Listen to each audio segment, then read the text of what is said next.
Bonjour chers abonnés. La vidéo d'aujourd'hui est consacrée à un thème évoqué dans les romans de la première et la deuxième année du bac, à savoir la boîte à merveilles d'Ahmed Sfraoui et Il était une fois un vieux couple heureux de Mohamed Khaireddin.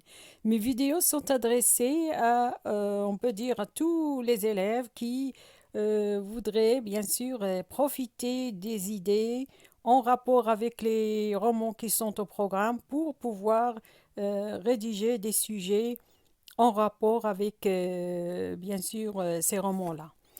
Le sujet est le suivant. Pour certains, avoir beaucoup d'enfants pose un vrai problème à notre époque. Par contre, pour d'autres, c'est la stérilité qui est plutôt vécue comme un drame. À votre avis, qui a tort et qui a raison? Exprimez votre point de vue appuyé par des arguments et des exemples.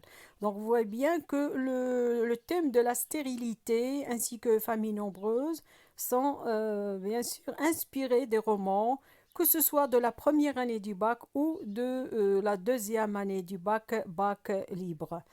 Donc, dans n'importe quel sujet, on commence toujours par la lecture et après, bien sûr, avoir bien cerné ce qu'on vous demande dans le sujet, il faut chercher les mots-clés. Ici, les mots-clés, ce sont avoir beaucoup d'enfants et stérilité. Donc, vous voyez bien que ce sont deux mots, ou plutôt deux réalités opposées. Donc, on vous demande votre avis sur ces deux réalités et appuyé par des arguments et des exemples que vous pouvez soit tirer de la vie, on peut dire de la vie autour de vous, soit des romans, parce qu'il y a pas mal d'exemples que nous allons voir dans ce sujet que j'ai tiré des romans en question. Donc on passe à l'introduction. Dans une introduction, on définit toujours les mots-clés et on pose une question à la fin à laquelle on va répondre dans le développement. Ici, par exemple, nous avons certaines familles ont fait le choix d'avoir beaucoup d'enfants, donc beaucoup de responsabilités. D'autres, par contre, n'ont pas eu de progéniture, c'est-à-dire d'enfants, et vivent cette situation comme une privation. C'est-à-dire ils n'ont pas pu avoir d'enfants, donc c'est un manque qui les fait sûrement souffrir. Donc, que peut-on penser de chacune de ces deux attitudes? Comme vous voyez là, sur les images, nous avons la première famille qui n'a pas eu d'enfants, donc ils sont très malheureux. Et dans la deuxième image, nous avons la famille est très nombreuse, ils ont eu beaucoup d'enfants, mais les parents semblent vraiment épuisés, et fatigués et un peu dépassés par ce grand nombre d'enfants. Donc, on a ici dans le développement deux parties puisque le sujet comporte, on peut dire, il est bâti sur deux parties. La première partie est famille nombreuse. Il est sans aucun doute vrai qu'avoir des enfants est le rêve de toutes les personnes qui se marient, car c'est ainsi qu'on forme une famille soudée par les liens du sang et de l'amour. Donc, on peut dire que c'est bien, sauf que avoir beaucoup d'enfants coûte cher, car on a plusieurs bouches à nourrir, sans oublier que c'est épuisant physiquement et matériellement. Et encore lorsque la famille est pauvre, ça c'est vraiment très pénible. Dans Il était une fois un vieux couple heureux, nous avons le personnage de Bouchaïb qui n'avait pas de descendants, c'est-à-dire n'avait pas d'enfants. Donc Bouchaïb et sa femme n'ont pas eu d'enfants et se consolaient en évoquant la misère dans laquelle vivaient les familles nombreuses dans son village. Donc Bouchaïb, quand il pense qu'il n'a pas eu d'enfants, il se compare avec ceux qui en ont, c'est-à-dire avec les autres qui ont beaucoup d'enfants, mais il voit que lui, quand même, il vit une vie très agréable, très, on peut dire, une vie vraiment comme il faut, tranquille et agréable. Par contre, les autres, avec leurs nombreux enfants, ils sont vraiment dans la misère. Non, ils n'enviaient pas les parents accablés par les lourdes responsabilités. Non, vraiment, ils ne souhaiteraient pas être à leur place parce que pour lui, c'est vraiment pénible. Bien sûr, pour les parents et pour les enfants aussi, hein, parce que surtout quand la famille est pauvre, c'est encore plus difficile.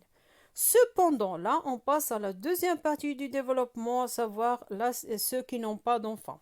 Cependant, il arrive que lorsque le rêve de devenir père ou mère ne se réalise pas, cela entraîne chez certains un sentiment de privation qui les empêche d'être heureux. Voilà, quand on n'a pas d'enfants, voilà, certains sont malheureux, n'arrivent pas à être heureux parce qu'ils sont fixés sur cette idée que quand on se marie, il faut avoir des enfants. Voilà, pour certains, c'est automatique. De plus, cette incapacité à concevoir un enfant est ressentie tel un handicap qu'on incombe très souvent à la femme dans un couple. C'est-à-dire dans notre société, quand un homme et une femme se marient et qu'ils n'arrivent pas à avoir d'enfants, toujours on fait tomber la responsabilité sur la femme. C'est la femme qui ne peut pas avoir d'enfants. Comme c'est le cas de Moulay El-Arbi dans La boîte à merveilles qui a pris une deuxième épouse plus jeune, croyant qu'ainsi il aurait des enfants, mais en vain. Donc Moulay El-Arbi, il est bien sûr, il a déjà une première femme qui s'appelle Laïcha, et c'est vrai qu'elle est devenue vieille, mais n'a pas pu lui donner d'enfants. Alors il a cru que en épousant une deuxième femme plus jeune, il aura des enfants, mais il n'en a pas eu. Voilà. Donc vous aurez l'explication, vous avez là l'explication en arabe de tout ce que je viens de dire. Conclusion. On arrive à la conclusion. Voilà. En guise de conclusion, je tiens à dire que la conception d'un enfant, c'est-à-dire le fait de vouloir avoir un enfant, ne doit pas être une fin en soi. C'est-à-dire, avoir un enfant ne doit pas être le seul objectif dans notre vie. C'est-à-dire se fixer sur cet objectif à tel point que ça pourrait devenir une obsession.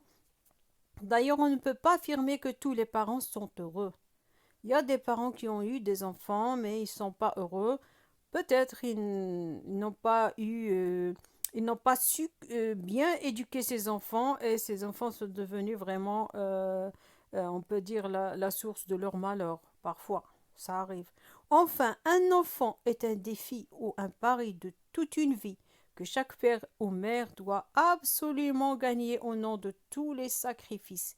Lorsqu'on a un enfant, eh bien, on doit la première chose qu'on apprend, c'est qu'il faut faire des sacrifices pour que cet enfant réussisse, pour que cet enfant, c'est-à-dire qu'on réussisse aussi son éducation, parce que c'est un pari, c'est un objectif, c'est un projet, un enfant, c'est un projet qu'il faut réussir.